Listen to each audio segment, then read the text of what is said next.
pouvez avoir un job ou une fonction qui fait rêver, un titre génial, mais en fait, vous avez la rate au courbouillon tous les jours et c'est infernal. Cette boule au ventre, je l'ai lâchée très volontiers, je ne l'ai jamais reprise. Presque, ce burn-out m'a sauvé la vie, en fait, puisque j'en avais besoin, ce bon coup de pied aux fesses de dire, Laure, arrête de te faire du mal, dégage de là. Bienvenue sur Pourquoi pas moi. Je suis Charlotte Desrosiers, la fondatrice de Pourquoi pas moi. Pourquoi pas moi, c'est un podcast avec des témoignages sans coupe, des véritables coulisses de ceux qui ont osé écouter leur petite voix et qui ne le regrettent pas. C'est un bilan de compétences, nouvelle génération, trouver ma mission de vie et écouter ma petite voix, finançable à 100% avec votre CPF. C'est un livre, et si je changeais de métier, redonner du sens à son travail. C'est le TEDx, je n'ai plus peur du dimanche soir, et c'est une newsletter hebdomadaire. Pourquoi pas moi ? L'invitation à écouter ta petite voix. Je suis très heureuse d'accueillir aujourd'hui derrière mon micro le docteur Laure Iverna. Laure a un parcours particulier car elle a fait pharma, s'est spécialisée dans le marketing et après plusieurs années dans une belle carrière dans les laboratoires pharmaceutiques, son corps lui a hurlé dessus et confirmé qu'elle n'était pas à sa place. Suite à un burn-out et sa crise de sens, elle s'est formée en tant que naturopathe, car elle croit au fait que la médecine doit passer avant tout par la prévention. Aujourd'hui, Laure est naturopathe. Elle a écrit un livre et créé une méthode pour nous permettre de chouchouter notre ventre et donc notre santé. Je ne vous en dis pas plus, je vous souhaite la bienvenue dans l'univers du docteur Laure Iverna. Bonjour Laure. Bonjour Charlotte. Est-ce que tu pourrais nous parler de l'objet que tu as choisi pour te présenter, s'il te plaît ? Ok. Alors, on rentre dans le vif du sujet. Donc, c'est mon livre, mon cahier Ventre Heureux, qui a été publié chez Solar, donc il y a à peu près 2 ans. Donc, en fait, j'aime à le décrire comme une petite bible du ventre qui vous aide, en fait, à identifier ce qui est normal et ce qui ne l'est pas au niveau de votre ventre, à savoir que en fait, qu'il s'agisse de problèmes de manque d'énergie, de résistance à la perte de poids, d'hormones, de digestion, d'émotions, tout est centralisé vraiment au niveau du ventre. Donc, c'est vraiment une invitation à vous expliquer en fait et vous reconnecter surtout à ce petit ventre et essayer de plus l'écouter parce qu'il a beaucoup de choses à nous dire. On le décrit comme notre second cerveau. Moi, je pense plutôt que c'est le premier, le plus primitif et c'est là où siège notre belle intuition, ce 6e sens. Et si je l'ai choisi, c'est aussi parce qu'il résume en fait ces dernières années, alors pas mal d'années pour être honnête, peut-être même une bonne partie de ma vie, et surtout ces 10 dernières années, puisque vraiment c'est mon ventre qui m'a finalement sauvée dans le sens où il m'a envoyé des signaux assez forts en fait. Il avait été pendant une longue période, je le considérais comme mon pire ennemi parce qu'il me faisait, il me pourrissait la vie en fait, et finalement c'est lui qui avait raison beaucoup plus que ma petite tête, et qu'il fallait que j'apprenne à écouter. Et du coup, donc, j'ai mis en place beaucoup de protocoles, tout un chemin de guérison finalement. Donc, comme tu le sais, je suis docteur en pharmacie et j'ai pris un virage à 180 degrés et je suis partie dans la naturopathie. Et vraiment, donc, ce livre va condenser beaucoup de conseils de médecine naturelle en fait, de nutrition, voilà. Et c'est un mélange body and mind parce qu'en fait, on peut pas dissocier le corps du mental et le ventre l'a très bien compris puisque en plus de faire tout son travail de digestion, au niveau de l'immunité, plein de choses. Bref, je pourrais en parler pendant des heures, mais il est surtout le siège de beaucoup d'émotions. Avec le système nerveux entérique aussi, il est très connecté également avec le nerf vague à notre cerveau. Donc voilà, c'est un grand mystère, notre ventre. C'est une belle introduction. Tu nous as donné plein d'infos pour faire des petits teasings pour la suite, Oui. la suite de l'interview. Avant de raconter où est-ce que tu en es aujourd'hui et justement cette expertise que tu as développée, est-ce que tu pourrais nous raconter où est-ce que tu as grandi ? Alors, j'ai grandi, oui. Eh bien, écoute, là où je suis actuellement, d'ailleurs, c'est en pleine nature, en fait, à la campagne, alors proche d'une ville un peu plus grande qui est Lyon, en fait, que tu dois certainement connaître, mais dans un petit village en pleine nature. Et surtout, j'ai eu cette éducation très famille, assez cocon finalement, au contact de la nature, avec des balades en forêt le dimanche. On allait cueillir les champignons, enfin ce genre de une maman qui cuisinait beaucoup aussi, en tout cas les premières années de mon enfance, puisqu'après le travail a fait que l'alimentation familiale a un petit peu été modifiée, mais malgré tout, on va dire avec cet ADN nature en fait qui était très fort en moi. Et même si j'ai une grande envie d'émancipation, puisque depuis, j'ai pas mal voyagé, j'ai beaucoup bougé, j'ai fait mes valises plus d'une fois. J'étais très attirée notamment par les grandes villes, le côté plus citadin.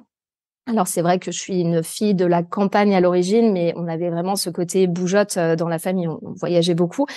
Et voilà, j'ai eu un moment de ma jeunesse où j'ai eu envie de partir et de m'éloigner à tout prix de ce côté campagne où rien ne bougeait pour construire ma carrière. Et voilà, on en parlera plus en détail, mais ce retour aux sources fait du bien, vraiment du bien. Et j'ai envie de mettre plus de nature encore dans mon quotidien. Ouais. C'est marrant comme parfois on rejette ce qui nous fait le plus de bien. Exactement. Petit côté masochiste. Et quand tu étais une petite fille, c'était quoi tes rêves?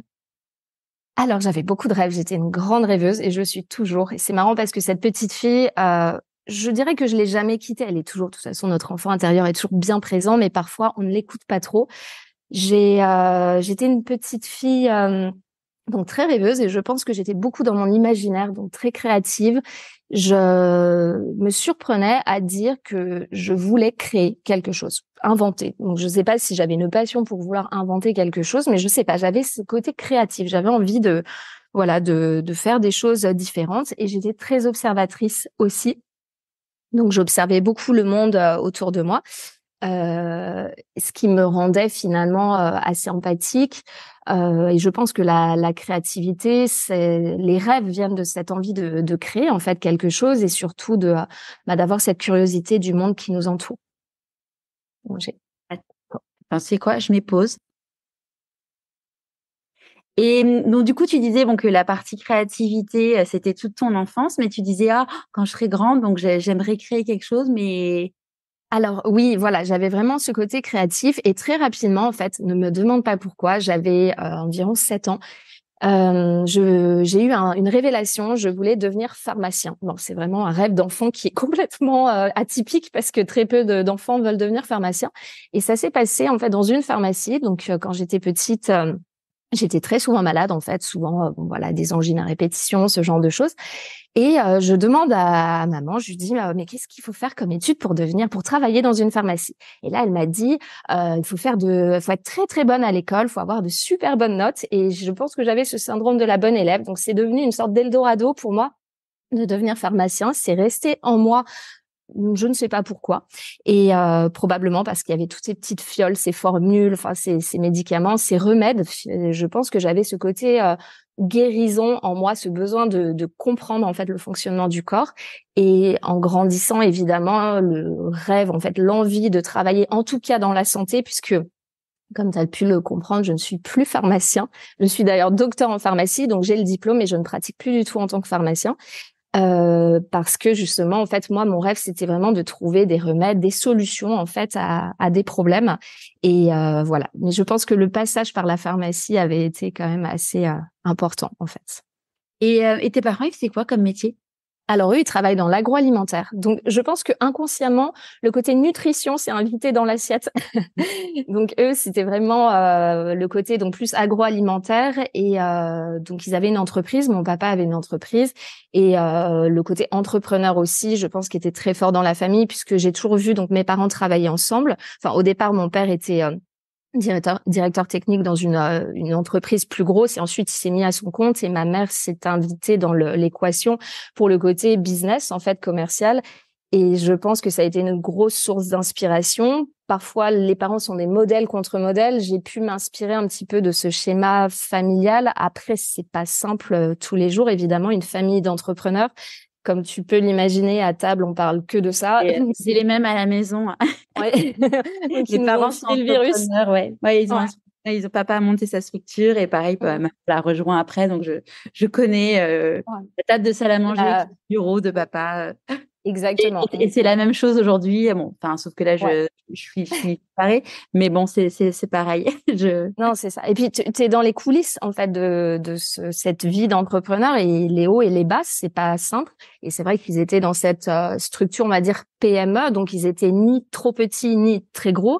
Et du coup, avec la réalité qu'on a pu voir au niveau de l'agroalimentaire, notamment au niveau donc de la grande distribution, toute cette évolution. Et c'est vrai que ça a été des constats très forts que j'ai pu faire en parallèle aussi, moi, on va dire, mon parcours dans l'industrie pharmaceutique et ça a été, je pense, inconsciemment, plein de petites graines qui ont été plantées depuis l'enfance, tout au cours de ma vie et qui ont fait germer aujourd'hui ce beau projet, je pense. Trop chouette ça.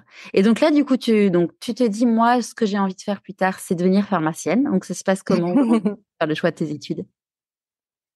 Oui, ça a conditionné. Alors c'est vrai que après les choses ont un petit peu changé. J'ai eu envie surtout, pharmacie, dans une pharmacie, c'est un métier qui ne m'a finalement jamais vraiment attirée. Je pense que ça, c'était une sorte de mythe d'enfant quand je voyais ces petites fioles, ces remèdes, etc. Et le fait que ma mère me dise, Laure, il faut avoir des bonnes notes. Donc ce côté un peu de challenge, je me dis, chouette, je vais être pharmacien. Mais très rapidement, je me suis dit, être au comptoir d'une pharmacie, c'est pas du tout pour moi. En fait, je me reconnaissais pas du tout dans ce côté un peu poussiéreux en fait qu'on a de la pharmacie, qui est un très beau métier, quoique aujourd'hui on est en train de perdre clairement le vrai rôle du pharmacien, je trouve, au comptoir, c'est-à-dire de moins en moins de conseils et beaucoup plus de ventes. Donc voilà, très rapidement, je me suis dit, mais en fait non, je ne veux pas du tout faire pharma. Et quand j'ai découvert en fait par le biais de rencontres qu'on pouvait faire plein de métiers dans la pharmacie, contrairement à médecine où finalement on est souvent voué à être dans un cabinet ou à l'hôpital, la pharmacie ça ouvre beaucoup de champs des possibles. Et donc en fait, moi, je suis partie dans l'industrie, la filière industrielle, dans le marketing et market access. Donc juste pour faire court, le market access, c'est quelque chose un peu technique de tout ce qui est mis sur le marché. Donc économie Donc de la d'abord, je me permets de te couper. D'abord, le premier, donc tu fais, t'es docteur, t'es diplômé de docteur en pharmacie. Ouais. Et c'est pendant que tu fais, pendant ce cursus. Tu fais un choix. En Ok. fait, donc, soit tu pars en officine, à l'hôpital, biologiste, tu peux être dans un labo d'analyse médicale. Et moi, j'ai pris la filière industrie et j'ai fait un master de marketing management à l'ESSEC. Et tu te spécialises en fait, et ensuite les stages vont faire en sorte que tu prends une voie. Et en fait, ce qui m'a vraiment fait partir après dans les premiers pas dans l'industrie pharmaceutique, dans ce côté plus market access dont je te parle, c'était cette envie de partir à l'étranger. Et il y avait un stage qui s'est proposé à moi, qui était ce type de stage. Au départ, c'est pas trop ce que je voulais, mais je voulais tellement aller à l'étranger. Je revenais d'une expérience en Chine et j'avais adoré. J'avais travaillé dans un labo anglais en fait, notamment en Chine, et du coup ça a été, je pense, toute une petite histoire, un beau storytelling en entretien qui a fait qu'ils m'ont validé en fait ma candidature, et donc je suis partie à Londres au départ pour un stage de 6 mois, et j'y suis restée beaucoup plus longtemps en fait. Et quand t'as postulé à l'ESSEC, j'imagine que il y a pas beaucoup de personnes qui sont pharmaciennes qui arrivent Alors, sur les bancs de l'ESSEC. écoute, si de plus en plus, en Ouais. fait, je dirais le tiers de notre promo était pharmacien. Ok. L'autre tiers était plus profil ingénieur. Et ensuite, les autres, c'était on va dire, des backgrounds plus marketing qui avaient envie de se rajouter un nom sur le CV parce que les sexes, ça sonne bien. Mais c'était quand même très, très hétérogène, en fait. On avait beaucoup de profils scientifiques parce que c'est un plus, en fait, qu'on rajoute. Et très souvent, tu as des professions très scientifiques qui ont besoin de cette notion plus business, en fait. Et voilà. Donc non, on était nombreux et beaucoup de ma fac de Lyon parce qu'on avait justement beaucoup de stages à l'étranger. Et je pense que c'est ce genre de profil qui plaisait, en fait, d'avoir bougé à l'international aussi. C'est sûr. Donc là, tu sors diplômée en 2010. Voilà. Tu arrives à Londres pour un stage de 6 mois. Qu'est-ce qui se passe après? Alors, il se passe beaucoup de choses. Gros coup de cœur. Alors déjà, je connaissais Londres puisque j'avais déjà fait des premiers pas un petit peu toute seule en tant qu'Erasmus. J'avais envie de découvrir. C'est vrai que Londres, ça a été une terre d'adoption. En fait, ça a vraiment été un énorme coup de cœur. Je pense que c'est peut-être un besoin d'exil aussi. Je sais pas, puisque comme on dit souvent quand on part sur une île, c'est qu'on a besoin de mettre une distance, probablement avec la famille, etc. Je pense que c'est surtout quelque chose que j'avais à me prouver à moi-même, que je pouvais me construire seule. Et j'avais vraiment voilà, ce gros challenge en moi, ce côté très un petit peu carriériste, j'avoue. J'avais un modèle de moi. Je voulais devenir cette femme ultra carriériste, très successful, etc. Sans être voilà, j'avais pas du tout ce tempérament et je l'ai jamais eu sans être à écraser tout le monde, loin de là. Mais j'avoue que j'avais des ambitions de carrière qui étaient très idéalisées. Et puis, je me suis un petit peu brûlé les ailes au fil des années. Mais malgré tout, c'est vrai que Londres, ça a été une très, très belle expérience. J'ai adoré. Et je pense que ces premiers pas dans l'industrie pharmaceutique ont été très révélateurs de ce que je fais aujourd'hui, puisque ça m'a mis en face des yeux un gros problème dans nos systèmes de santé. C'est-à-dire que j'avais la chance, toute junior que j'étais, d'être confrontée à des stratégies de mise sur le marché, donc le lobby pharmaceutique. Et c'est là où j'ai compris que ce qu'on comprend probablement pas derrière un comptoir de pharmacie ou dans son cabinet, c'est qu'en fait, tout est très bien orchestré au niveau des gouvernements et que l'industrie pharma a un énorme poids contre les gouvernements. Et ça dissonnait de plus en plus en moi. Je me suis dit, mais en fait, c'est pas possible. Moi, je suis professionnelle de santé avant tout. Et on fait du business, certes, mais il y a parfois pas trop d'éthique. Ça manquait beaucoup d'éthique dans des stratégies. Voilà. Donc, ça a pris quand même... Comment? Du coup, ça touchait tes valeurs. Ouais, clairement. C'était en plus, alors ça a été beaucoup de constats, c'est-à-dire qu'il y a eu déjà d'un point de vue professionnel un constat très fort où je me suis dit déjà, et même moi personnellement, ce type de médecine, en fait, je ne la consommais pas.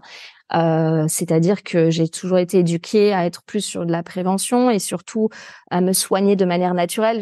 Dès mes études de pharmacie, j'avais été passionnée. J'ai une sorte de passion pour la botanique. C'est vrai qu'en études de pharma, on étudie beaucoup de choses assez intéressantes, mais j'avais adoré la botanique et c'était ma matière chouchou. Et je pense que j'étais complètement mordue. Le prof qu'on avait était passionnant.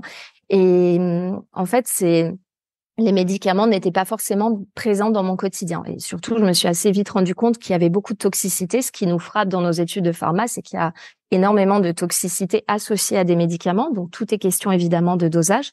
Mais quand on est sur des pathologies chroniques, celles pour lesquelles je travaillais, qui tuent le plus de personnes aujourd'hui, donc du diabète, maladies cardiovasculaires, des cancers, je me suis rendu compte qu'en fait, on n'aidait pas les patients puisqu'on agissait de manière trop tardive et très agressive avec beaucoup d'effets secondaires, alors même que ces maladies auraient pu être soignées par une meilleure hygiène de vie, une meilleure alimentation. Anticiper, quoi.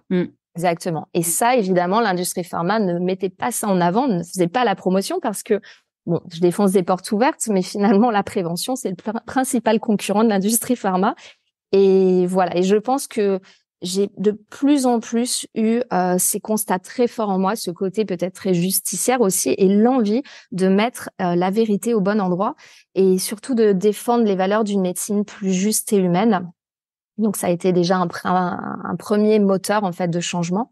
Et en parallèle aussi au niveau personnel, bon déjà sans compter sur le fait que l'industrie pharma, là où je travaillais, c'était un très gros laboratoire et je pense que mon côté créatif un peu atypique n'était pas du tout dans son élément.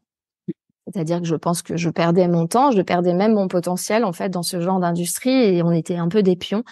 Moi, franchement, ça me foutait le cafard d'aller tous les matins dans cette espèce de grande tour de verre avec tout le monde habillé en costume gris. Vraiment, ça me touchait au moral, quoi. J'avais envie de voir quelque chose de plus gai, plus beau, plus créant, en fait. Et c'était pas toujours très créatif, des esprits parfois un peu étriqués aussi, donc ça m'angoissait. Et en fait, mon ventre qui arrivait dans ce processus qui s'est... Moi, j'allais te demander comment ton corps t'a parlé à cette époque-là. Exactement. Bah, en fait, c'était devenu assez infernal. En fait, pendant les réunions, ça se passait étrangement avec des gens que je sentais moins, mais en fait, le ventre qui commençait à s'entortiller, faire énormément de bruit, c'était... C'est bien gênant. Non, hyper gênant. Non, c'est ça. En fait, c'était un peu une réaction de fuite, en fait, de partir. Le ventre qui me disait clairement, enfin, moi, ça s'est déclenché en mode plutôt diarrhéique. En fait, le syndrome de l'intestin irritable a plusieurs profils. Donc, juste pour faire une petite parenthèse, c'est un peu le syndrome, c'est pas une maladie, c'est un ensemble de symptômes. Et c'est là, c'est la poubelle, en fait, de tous les problèmes digestifs où on va mettre ce qui n'est pas maladie cœliaque, maladie de Crohn, bam, syndrome d'intestin irritable. Mais là, en fait, tu fais face à un désert thérapeutique. Il y a zéro solution dans la médecine conventionnelle. Et tu te retrouves avec ton ventre qui te gère toute ta vie, en fait, et souvent qui te la pourrit. Et c'est très, très compliqué. Donc, j'avais deux choix. Soit j'écoutais ces gastro-entérologues qui me disaient « Mais c'est bon, vous n'avez pas de cancer, c'est dans la tête. Merci bien, vous m'avez vachement aidé, vous avez appuyé encore plus sur le problème. » Ou alors, ils me donnaient des anti-inflammatoires à haute dose, des antidépresseurs, des anti-tout. Mais on soignait pas du tout le problème, chose que j'ai évidemment refusée. Je disais, mais attendez, je suis pas en dépression, en fait, donc non, je vais pas prendre d'antidépresseurs. Et ensuite, j'ai pas eu le choix que de faire mes propres recherches. Et c'est là où je me suis assez vite rendu compte que toute mon hygiène de vie n'allait pas. Tout mon environnement, en fait, était à changer. Et à commencer par ce boulot, c'est la première source qui ne convenait pas. Après, c'est vrai que entre temps, il y a eu un facteur déclencheur puisqu'en fait, ce petit ventre qui m'envoyait plein de signaux que j'essayais de camoufler comme je pouvais, vraiment, c'était très compliqué. Je finissais par ne pas vraiment l'écouter jusqu'au jour ultime, en fait. Donc, j'ai eu une situation très difficile au travail. Donc, en fait, j'étais partie de ce gros laboratoire. Je suis partie dans le conseil, mais je travaillais toujours pour ce même labo. Et là, ça a été une révélation pour moi dans deux sens. D'un point de vue professionnel, où en fait, je travaillais sur ce qu'on appelle des patient support programs. Donc, ce sont des programmes d'éducation aux patients. Et en fait, on mettait vraiment en avant le fait qu'un patient éduqué est un patient acteur de sa santé. Et ça a été la révélation. J'ai adoré, en fait, ce côté éducation, vulgarisation, explication, être dans la peau du patient. Et en fait, j'ai compris quelle était là ma voie, en fait. C'est travailler au contact des patients et pas du tout dans ce côté business, politique, etc. Mais en même temps, ça a été la pire expérience de ma vie parce que j'ai une très mauvaise expérience avec mon supérieur, une situation de harcèlement au travail qui a conduit à un burn-out. Et ce burn-out, finalement, qui a été le signe ultime de mon corps de dire stop, tu n'es pas faite pour cet environnement, casse-toi de là. Mais vraiment, ça a été des mots très forts dans le sens où donc j'ai développé un zona. Mon médecin de famille qui me connaît depuis toute petite m'a dit mais Laure, on fait pas un zona à ton âge en fait. Qu'est-ce qui se passe? Et là, j'ai fondu en larmes. Et en fait, ça a été ce trop plein qui a duré quand même assez longtemps. Du passé. Bon, t'imagines bien que ça fait résonance avec beaucoup de choses de l'enfance aussi, plein de trucs qui sont produits tout au cours d'une vie. Hein. Finalement, on va dire, un résumé de toutes nos expériences et on les garde en nous. Et c'est là où j'ai commencé ce chemin de guérison qui a été évidemment long. La pilule miracle n'existe pas. Donc là, c'était en quelle année le burn-out? En 2014. 2014. Attends, oui, 2015 plutôt, 2015. Et en fait, j'ai quitté donc ce milieu pour. En fait, j'ai déjà fait un énorme break de me dire mais qu'est-ce que je fais? C'est-à-dire qui je suis, qu'est-ce que je veux, qu'est-ce que je fais? Moi qui ai nourri des rêves de carrière, j'avais bille en tête dès mes 7 ans de ce que je voulais faire. Bah là, mes rêves s'effondrent. Mais en fait, je vais faire quoi de ma vie? Et là, du coup, à ce moment-là, t'es dans quelle situation professionnelle quand tu fais ton burn-out? T'es consultante? J'étais salariée en fait, mais dans le consulting. Ok, ouais. d'accord. Mais en Angleterre. Donc Oui. en Angleterre, pour résumer, quand tu perds ton emploi, c'est pas la France, t'as pas d'aide du tout. Donc en fait, c'est ce côté financier qui moi a été mon moteur, même très néfaste, à résister face à cette situation en me disant mais en fait je n'ai pas le choix, il faut que je garde mon job en fait, il faut que je veux rester à Londres, je veux vivre à Londres, du coup je n'ai pas le choix. Sauf que voilà, en France tu as beaucoup d'avantages de négocier des ruptures conventionnelles. Voilà, c'est vrai que la protection sociale française n'est pas du tout de mise en Angleterre. C'est très différent. Je fais une petite parenthèse parce que je pense que ça va parler à pas mal de personnes qui nous écouteront. Ce qui est fou, c'est que finalement, tu vois, enfin, moi, je suis passée aussi par la case burn-out et qu'en fait, ce truc, même si tu as quand même un filet de sécurité qui est énorme parce que quand tu fais un burn-out, tu peux très bien, en effet, tu peux plus facilement négocier une rupture conventionnelle et si l'employeur ne veut pas, tu peux même faire une rupture qui dit que tu es inapte à faire ce travail. Après, ça a d'autres implications et c'est un énorme dossier, mais en tout cas, c'est possible. Mais en fait, quand tu es en burn-out, tout est un problème et tout est compliqué et tout te fait peur. Et ce qui est fou, c'est que même quand on sait qu'on a cet énorme filet de sécurité en France, on a encore cette peur et clairement, bon, dans ton cas, c'était forcément exacerbé parce que tu n'avais pas ce filet, quoi. Pas ce filet, pas ma famille à côté, mes proches qui étaient très démunis aussi. C'est-à-dire que moi, je rencontrais une situation qui, même d'un point de vue juridique, a dû être solutionnée. Donc, prendre un avocat, ça a été... Pourquoi j'avais dû prendre un avocat? Parce qu'il y avait une situation de harcèlement au travail et il y avait eu des plaintes de ma part, en fait, que j'ai reportées puisque c'était des choses que moi, je souhaitais dénoncer. J'étais étrangement la seule qui restait, qui tenait parce que je ne voulais pas lâcher face à ce personnage qui faisait partir toutes les minettes de l'équipe. Étrangement, elles partaient toutes. Et du coup, ça s'est solutionné par, malheureusement, quelque chose d'assez basique. Hein. Je pense que j'aurais pu obtenir bien plus. Mais à coup de quoi, de procès, etc. Franchement, j'avais pas du tout envie de partir dans un combat juridique. Donc en fait, très rapidement, ça a été plus symbolique, mais du coup d'acter cette fin de contrat. Voilà, mais j'étais dans une fin de contrat évidemment non voulue, puisque moi, en plus, j'adorais mon job. J'adorais. À la fin, c'était devenu infernal, évidemment, mais j'adorais ce type de travail, mais pas dans cet environnement. Et Voilà. Donc du coup, Ça, c'est un vrai sujet, tu vois, dont je parle, dont j'ai parlé dans mon livre qui s'appelle « Et si je changeais de métier », dont je parle à mes clients dans le bilan de compétences nouvelle génération. C'est de dire qu'en fait, ton métier, finalement, tu peux l'aimer, mais finalement, si tu es dans un environnement qui ne respecte pas tes valeurs, ton corps, il va te hurler dessus. Donc, c'est justement apprendre à savoir qu'est-ce qui qu'est-ce t'anime, qui fait pour toi?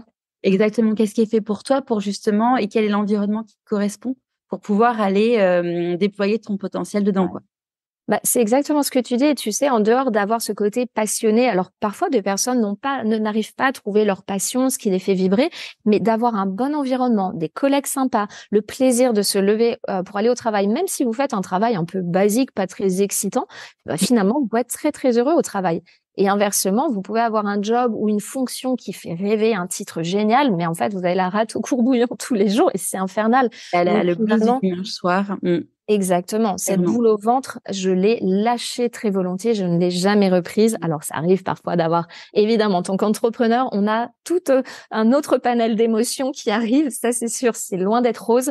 Mais la boule au ventre de ne pas avoir envie d'y aller, en fait, ça, je ne l'ai plus retrouvée. Et ça a été vraiment, je pense, pour moi, il n'y a pas eu d'hésitation, en fait. C'est-à-dire que presque ce burn-out m'a sauvé la vie, en fait, puisque j'en avais besoin, ce bon coup de pied aux fesses de dire: «Laure, arrête de te faire du mal, dégage de là». Et ça a été, c'est encore Un beau aujourd'hui, c'est cadeau, ce qu'on appelle un beau cadeau mal emballé. ouais, c'est mal emballé, c'est sûr, mais bon, un cadeau quand même. Et donc là, du coup, tu fais ton burn-out, bon, tu arrives à te libérer de cette entreprise. Tu Ouais. arrives du coup, à avoir de quoi vivre le temps de Système rebondir. D, des parents surtout très présents. J'ai eu la chance d'avoir des parents vraiment présents. Mon petit ami aussi de l'époque qui était vraiment top en fait là-dessus. C'est sûr que sans eux, je pense que ça aurait été une toute autre histoire. Mais surtout un beau système D, c'est-à-dire qu'on passe d'un niveau de vie qui est plutôt confortable, surtout une vie à Londres. Après, c'est vrai que Londres c'est très cher, mais malgré tout, c'est un peu la descente. Vup, on repart un peu à zéro quoi. C'est très Avec compliqué. quel âge? J'avais quel âge? Alors attends, je fais le calcul. Finalement, je suis très mauvaise en maths. Je devais avoir une trentaine d'années. J'avais 30 ans. Bah en fait, oui, c'est ça, 30 ans. 30 ans, c'est ces décennies qui, tu sais, en fait, résonnent en toi. Et là, j'approche de la prochaine décennie. J'ai toujours 30 ans dans ma tête, mais j'approche de l'autre décennie. Et c'est là où il y a beaucoup de reset, en fait, qui se passe. On parlera de ce terme reset d'ailleurs, mais c'est vraiment, ça a été, oui, je pense 10 années très, très charnières là que j'ai vécues. Ces 10 dernières années, ça a été un énorme bilan, une introspection, une découverte de moi qui a été vraiment nécessaire et passionnante. En fait, voilà, si je refais un peu le bilan aujourd'hui, si je me regarde du haut de, voilà, moi, à 30 ans, j'aurais envie de lui dire, mais fais tout pareil parce que c'est parfait et tu vas en chier. C'est pas simple, mais il faut le faire. Et j'encourage beaucoup de personnes, si certaines m'écoutent et qui sont dans cette situation de boule au ventre pour le matin pour aller au travail sans nécessairement vivre quelque chose d'horrible au travail. Mais le simple fait de pas vous sentir aligné et heureux, vraiment saisissez, n'attendez pas comme moi que votre corps vous lâche en fait parce que c'est beaucoup plus dur en fait après de se reconstruire. Écoutez-vous, vraiment c'est super important parce que au fond de nous, dans voilà notre petit ventre, cette petite voix intérieure, cet enfant intérieur, c'est franchement beaucoup mieux les choses que nous, que notre petite tête. Je suis à 1000% d'accord. Je sais, oui. On a un vécu similaire. Donc là, tu fais ton burn-out, comme tu disais tout à l'heure, tu es complètement perdu, tu sais plus qui tu es, enfin, comme malheureusement toutes les personnes qui toutes le font du burn-out. Qu'est-ce que tu fais? Ah, qu'est-ce que je fais? Bah, ça a été des moments assez sympas. Alors non, au tout début, chasser le naturel et le revient en galop, je postule pour des nouveaux jobs exactement dans la même industrie. Et là, je me prends porte sur porte. Je fais notamment un entretien, mais qui a été très drôle dans une boîte. J'avais pas envie d'y aller, mais il me fallait un job. Et ils me disent, écoutez, c'est marrant. Où est-ce que vous voyez dans 5 ans? La question cliché de l'entretien. Et là, je me dis, bah, tout sauf là, à mon compte. Et là, ils me disent, mais Laure, mais pourquoi tu postules chez nous si tu sais déjà où tu te vois dans 5 ans et que ça n'est pas là, en fait? Et ils m'ont dit que très clairement, tu as le profil qu'on cherche, mais on va pas t'embaucher parce qu'on voit bien que t'es pas à ta place. Et je remercie ces recruteurs, en fait, de m'avoir dit ça parce que je le savais. Dans tous les cas, je doute que j'aurais pris ce job, mais le fait de, voilà, posez-vous cette question. Où est-ce que vous voyez dans 5 ans? Et si la réponse, elle est tout sauf là où vous êtes aujourd'hui, mais entreprenez des changements et que ce soit sur le plan pro, sur le plan familial, personnel, à tous les niveaux, en fait, et commencez parce que ça va prendre du temps, évidemment, mais à déjà être conscient de ça, être honnête. Et donc voilà, ça a pris, on va dire, 3 mois où je commençais à postuler sans grande conviction. Et là, rapidement, je me suis dit, Laure, laisse tomber. Si tu ne veux pas repartir dans cette industrie. Et en fait, en parallèle de ça, j'avais mon ventre qui était quand même très chamboulé. Je commençais à mettre en place beaucoup de protocoles, de changements dans ma vie. Truc tout bête, j'ai arrêté de fumer. J'ai commencé à manger, à cuisiner, à manger mieux. Et là, je me suis rendu compte de l'impact que ça avait sur ma santé. Pour gagner un petit peu d'argent, je donnais des cours de français à des enfants. Et en fait, ça a encore une fois été une révélation. Je voyais aussi très souvent une amie qui, elle, était à son compte. Et je me suis dit, mais sa vie a l'air géniale parce qu'elle a l'emploi du temps qu'elle veut. Elle peut aller à la piscine entre midi et deux. Elle peut faire plein de petites choses, arrêter une journée un petit peu plus tôt, travailler quand elle en a envie. Et voilà. Et donc, c'est aussi pour revenir à ces cours de français que je donnais à des enfants, j'ai adoré ce côté éducation, en fait. Déjà, j'adore les enfants. J'ai vraiment un côté très, je pense que je suis une grande enfant. On l'est tous, mais vraiment ce côté aussi, créatif qui revenait à moi, en fait, qu'on explore avec les enfants parce qu'ils sont pleins de créativité. Et je prenais des cours de dessin aussi à côté et je bloguais. Et en fait, je me suis rendu compte, toutes ces petites choses que je faisais de manière très instinctive, en mettant zéro pression financière, je me suis dit, Laure, tu t'offres un break de 6 mois et fais-toi kiffer, en fait. Fais ce qui te plaît. Et instinctivement, ce sont ces choses que la petite Laure aimait faire. Donc, dessiner, passer du temps avec des enfants, le côté créatif. Et en fait, écrire aussi. J'adore écrire depuis toujours. Et mes amis me disaient tout le temps, et je tiltais même pas parce qu'à l'époque, jamais je me suis imaginé écrire un livre. Mais elle me disait, mais Laure, tu devrais écrire un livre. Je dis, bah non, je suis pharmacien, je peux pas écrire un livre. Et en fait, c'est toutes ces petites choses qui remontaient à la surface. Et ensuite, ça a été une vraie révélation pour moi de voir l'impact en fait des changements de vie que j'avais opérés sur moi. Et en même temps, je me dis, Laure, t'as fait toutes ces études dans la santé. Est-ce que tu as envie de tout abandonner? Donc, en fait, pourquoi pas créer ton métier, un métier hybride, ce pharmacien naturopathe. Alors, je ne suis plus pharmacien comme je te l'avais expliqué puisque je pratique plus la pharmacie. Mais du coup, de me former à une médecine qui, pour moi, avait beaucoup plus de sens. Donc, en fait, la formation, elle a commencé en 2016 ou 2000, ouais, voilà, à peu près un an après. Donc, j'ai eu un an de break. Ouais. Et du coup, une formation de quoi? Donc, de naturopathe? De naturopathie. Donc, c'est 3 ans de formation. C'est assez intense. J'aurais pu, en tant que pharmacien, docteur en pharmacie, me dire, j'ai pas besoin, parce qu'aujourd'hui, ce qu'il faut savoir, c'est que la naturopathie, c'est une médecine qui est très peu réglementée. Il y a tout et surtout n'importe quoi en termes de formation. Donc aujourd'hui, je trouve ça très dommage parce que en fait, c'est une médecine qui est pleine de bon sens scientifique puisqu'elle utilise principalement donc la nutrition, les plantes. Donc je rappelle que 70% des médicaments sont issus des plantes en fait. Donc la nature est vraiment guérisseuse en fait, et surtout elle a une approche, la naturopathie, à l'inverse de l'allopathie, donc la médecine conventionnelle que j'appelle la médecine pharmaceutique, c'est que nous on soigne la cause, le terrain, et pas le symptôme. Et ça, scientifiquement, ça a tellement plus de sens que de soigner finalement ce symptôme qui arrive en fin de chaîne sans se poser la question d'où vient le problème. Et en soignant juste le symptôme, déjà il y a des effets secondaires qui réapparaissent avec le traitement, et surtout la cause est toujours là, donc ça revient, voire ça s'empire et se développe en maladie. Donc, en fait, ça a été une révélation voilà, mais ce syndrome de la bonne élève qui veut recocher les cases proprement, je me suis dit, en plus, si le métier évolue, faut que j'ai une formation solide, je vais pas mettre de l'argent dans une formation bidon. Donc voilà, j'ai fait cette formation en bonne et due forme. À côté, j'ai fait d'autres formations en phyto, aromathérapie. Je me suis auto-formée énormément parce que ça reste un métier qu'on apprend toujours, en fait. C'est en continu. Oui, il y a tellement des choses qui évoluent. C'est ça. Et comment tu as fait financièrement, du coup, pendant ces 3 ans de formation? Alors, bon, moi, j'avais des réserves déjà et mes parents qui étaient très présents. Et après, donc, un petit ami qui finalement payait beaucoup de choses dans le quotidien, mais aussi beaucoup de système D. C'est-à-dire que évidemment, je suis très reconnaissante de l'aide que j'ai eue familiale. À côté de ça, je suis passée de la fille. Alors, j'ai jamais été ultra dépensière, mais j'adore les fringues, j'adore les restaurants, j'adore voyager. Je dépensais de manière raisonnée, mais je dépensais à un gros reset et me dire, mais en fait, j'ai pas besoin de tout ça. Et en fait, je l'ai même pas vu comme une privation parce que vraiment, ça a été. Je pense que ma notion de l'argent aussi a été très modifiée, ma notion du matériel, parce que déjà, bon, j'ai fait un gros travail là-dessus et qui est encore en cours parce que l'argent, surtout en tant qu'entrepreneur, les questions de finances reviennent régulièrement. Moi, c'est pas trop mon truc, la gestion financière. J'ai des gros blocages avec l'argent. J'ai l'impression que voilà, je pense qu'il y a cette expérience que j'ai vécue aussi qui a un peu bousillé mon rapport à l'argent dans le sens où je gardais un job qui me faisait du mal, qui atteignait mon intégrité pour un salaire. Donc, en fait, j'ai vu l'argent comme quelque chose de malpropre finalement, me dire, je ne veux pas gagner d'argent parce que je veux, moi, prendre soin de moi. Donc, en fait, je pense qu'il y a eu un rapport à l'argent qui a été assez impacté.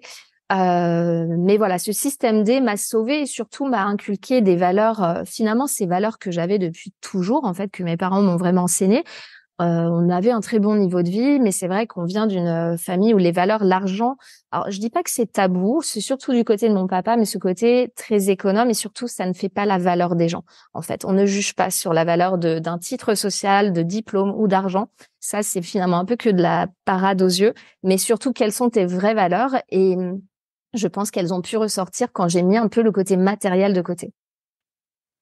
Et là, je vois que t'as fait aussi, du coup, t'as repris, donc t'as fait ton école de naturopathie sur 3 ans Ouais. et que t'as repris tes études aussi en parallèle pour être docteur en pharmacie à Paris. Alors non, c'est pas. Alors j'étais donc pharmacien. En fait, pharma, quand tu travailles dans l'industrie, tu n'es à mon époque, on n'était pas obligé de passer notre thèse tout de suite. Ok. On pouvait pratiquer dans l'industrie sans être thésé. Et moi, en fait, mon sujet de thèse à l'époque, en 2010, quand j'ai fini mes études de pharma, me passionnait pas du tout. C'était sur le cancer de la prostate. Je me suis franchement, et je bloquais. Et aussi, j'avais eu une situation schéma répétitif de harcèlement avec une professeure de la fac. J'ai fait un rejet de ma fac qui a été catastrophique. Ça a été vraiment quelque chose qui serait à dénoncer aujourd'hui. Une prof qui a été poison, un vrai poison et pas qu'avec moi. Bref, du coup, j'avais pas envie de soutenir ma thèse dans cette fac, clairement. Et ensuite, le chemin s'est fait et très rapidement, quand j'ai quitté l'industrie pharma, je me suis dit, Laure, il faut absolument que tu passes ta thèse. C'est cette espèce de bête noire, tu sais, peut-être ce syndrome de l'imposteur de se dire, je mérite pas de la passer, d'être thésée, etc. Et surtout, je voulais qu'elle ait du sens, cette thèse. Et en fait, ça a été le fruit de cette transition de carrière, puisque j'ai décidé donc d'aborder un sujet assez, voilà, qui était raccord avec ce que je fais. Donc, notamment, c'était la prévention des cancers par l'alimentation. Donc, un thème qui a fait débat dans une fac de pharma, tu peux bien imaginer, le pharmacien, le jury que j'avais, très pharma pur, ça a été assez laborieux d'écrire cette thèse parce que je me confrontais à des pro-médicaments, voilà, qui ne pour beaucoup, je sais que même des personnes me disaient non mais Laure, l'alimentation oui mais ça fait pas tout. Mais évidemment c'est ta santé, c'est hyper important. Des choses en fait des plus vieux pharmaciens finalement qui n'ont pas, même moi d'ailleurs durant mes études, qui n'ont pas été éduqués à l'impact de la nutrition sur notre corps. On en parlait justement avec, je sais pas si tu la connais, le docteur Laurence Plumet, qui était nutritionniste et ensuite elle est devenue diététicienne, moi c'est dans ce sens-là. Ouais. Et elle a créé la napsothérapie pour le N de nutrition, AP pour physique et S pour sommeil, en disant que justement, elle avait fait le constat que donc elle avait été nutritionniste. Après, elle a repris ses études pour faire médecine.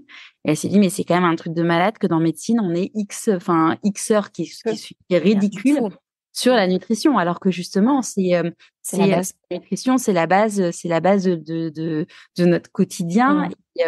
Et du coup, elle avait créé à la base, elle a créé une école pour les professionnels de santé, pour les sensibiliser à ça, parce qu'elle dit c'est la base de tout, quoi. C'est hyper important. Mais ce qu'il faut savoir, c'est que les formations des professionnels de santé sont paramétrées à l'échelle gouvernementale sous l'influence des lobbies pharmaceutiques. Donc, en fait, c'est tout un écosystème qui est super bien millimétré, orchestré. On a bien étudié aussi qu'aujourd'hui, un médecin généraliste, une infirmière, même des spécialistes n'ont pas le temps de passer du temps avec leurs patients. Donc, en fait, c'est à la chaîne. Carte vitale suivant, on traite que les symptômes et le soin passe automatiquement par un médicament. Et puis C'est même, on se l'engagement. demande pas, on réfléchit Ouais. pas, en effet, à la cause. Ah, Enfin, moi, je sais que voilà. dès que je suis malade ou dès que mes enfants sont malades, en fait, je Oui, regarde le dictionnaire des mots et des maladies et je regarde la source. Tu vois, tu parlais bien du zona. sûr. Ma fille, elle a fait un zona Mm. à 9 ans. Bon, bah, ok, en fait, tu regardes la chronologie. Bon, on venait de se séparer avec son papa. Donc, tu regardes la chronologie. Traumatisé, oui. 15 jours avant, il s'était passé un truc, choc émotionnel, bing, Mm. zona. Et en fait, tu te dis que, en effet, on n'a pas été élevé dans cette culture de se Non, dire, c'est pas normal d'avoir mal. On n'a pas été élevé dans cette culture de se dire, si tu as mal, en fait, c'est que ton corps veut t'envoyer un c'est signal pour ça. te dire C'est quelque le chose. langage du corps qu'il faut Mm. absolument. Et si tu le bâillonnes à coups de médicaments, en Ça. fait, ton corps se sent pas écouté. Donc, tu es de plus en plus en déconnexion, en fait, avec ce corps qui va un jour crier très, Crier très, dessus très très, très, fort très et fort. te foutre une maladie dans la tête et tu n'auras pas le choix. Mm. Derrière, et c'est vrai que, bon, la naturopathie, nutrition, nous, on part sur le côté plus donc alimentaire, soigner aussi le terrain, etc. Et en fait, c'est ça, ce terrain. C'est-à-dire qu'au lieu de tuer un virus, bah, soutenons nos défenses immunitaires. Parce qu'en fait, le meilleur médicament, et ça, on ne le dit pas, c'est nous, en fait. Mm. C'est nos défenses immunitaires. On donne tout le crédit à un médicament, alors que c'est vraiment l'immunité qui a fait tout le job. Et cette immunité, elle s'entretient grâce à une bonne hygiène de vie. Donc, c'est sûr que si vous mangez mal beaucoup de produits industriels, avec beaucoup de pesticides, malheureusement, aujourd'hui, ça détruit énormément tout notre corps. Beaucoup de stress, des excitants, etc. Votre immunité, elle est complètement pourrie en fait. Donc le moindre virus, vous serez dépendant de médicaments. Vous aurez besoin de médicaments. Donc c'est vrai que cette orchestration de la santé, je dirais que c'est même pas un business de la santé, c'est un business de la maladie. Mm. Je lisais d'ailleurs une phrase, je ne sais plus de qui disait la médecine a fait tellement de progrès que aujourd'hui que tout le monde est malade. C'est assez drôle. C'est vrai qu'on est plutôt mal en point, mais voilà, on a des solutions, de belles solutions. Et aujourd'hui, je pense que déjà, ça passe par l'éducation, ces prises de conscience et casser les idées reçues. Non, le médicament, ce n'est pas un miracle. On peut se soigner de manière beaucoup plus efficace et durable et naturellement. Et c'est voilà, moi je pense qu'il y a quand même un climat politique qui devrait changer et intégrer la médecine préventive au cœur des formations des professionnels de santé, que ce soit les écoles d'infirmières, fac de médecine, de pharma, de tous en fait. Et je pense que voilà, moi Même à j'aimerais l'école, hein, en fait, en parler, tu vois, c'est ce qu'on dit, c'est ce que disait Laurence. Elle, du coup, elle a créé un nouveau c'est bien métier ça, oui. et l'idée, c'est justement d'aller intervenir en entreprise, aller intervenir dans les écoles pour pouvoir parler de tout ça, parce qu'en fait, Sensibiliser. sensibiliser, parce que finalement, on est tous acteurs de notre quotidien, de notre hygiène de vie Et les écoles, c'est super aussi parce qu'aujourd'hui, si tu regardes là où on mange le moins bien, d'ailleurs, c'est à la cantine, les enfants, et c'est dans les hôpitaux. C'est là où, en fait, justement, on devrait super bien manger. Et les enfants, c'est catastrophique. En fait, les taux d'obésité, de surpoids qui explosent, la malbouffe. Et vraiment, c'est effrayant. Et je pense que les gouvernements, je ne sais pas ce qu'ils font là. Très clairement, c'est désespérant, mais je pense qu'il y a tellement de belles choses à mettre en place. Et je pense commencer par reconnaître des médecines préventives comme la naturopathie. Réglementer, alors attention parce que parfois la réglementation va brimer, on va dire, le cadre d'exercice d'un praticien et parfois c'est pas toujours bien d'appartenir à un ordre parce qu'on est un petit peu trop cadré, mais les formations, c'est-à-dire qu'aujourd'hui, je vois énormément de gens se former à la naturopathie, c'est super, mais certes, il y a des personnes qui me disent, Laure, quel livre je dois lire pour devenir naturopathe? Alors déjà, c'est pas dans un livre. Déjà, tu peux acheter mon livre avec grand plaisir, mais tu seras pas naturopathe parce que c'est un métier, ça s'apprend. Même moi qui ai fait des études médicales poussées avant, j'ai tout réappris. Ça a été une toute nouvelle science à apprendre.